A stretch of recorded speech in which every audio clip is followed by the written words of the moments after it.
தனுஷையும் ஐஸ்வர்யாவையும் மீண்டும் சேர்த்துவிட வேண்டும் என்று இரண்டு குடும்பத்தினரும் முயன்று வந்துட்டு இருக்காங்க.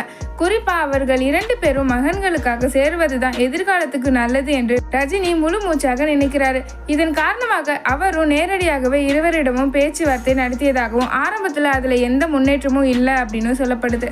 இதை அடுத்து இப்போது அவர்களது மனதில் மாற்றங்கள் வந்திருக்கிறதாகவும் விரைவில் 2 பேரும் இணைவாங்க அப்படின்னு சொல்லப்படுது. ரஜினிக்கு அடுத்த வருடம் நடக்கும் ஒரு விழா அதற்கான ஆரம்பமாக இருக்கும் அப்படின்னு சொல்லப்படுது.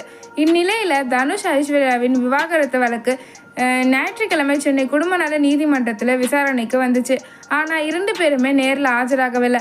எனவே அக்டோபர் 19ஆம் தேதிக்கு வழக்கு ஒத்தி வைக்கவும் பட்டிருக்கு. இதனை கவனித்த ரசிகர்களை உண்மையிலே விவாகரத்து பெற்றே ஆக வேண்டும் என்றால் இருவரும் நினைத்திருந்தால் ஆஜராகியிருக்கலாமே, ஒருவேளை அவர்களுக்குள்ள நடந்த சமாதான பேச்சுவார்த்தை ஒர்க் அவுட் ஆகிடுச்சோ, நேரில் ஆஜராகாமல் தாங்கள் மீண்டும் இணைகிறோம் என்பதை மௌனமாக உறுதி செய்கிறார்களா என்று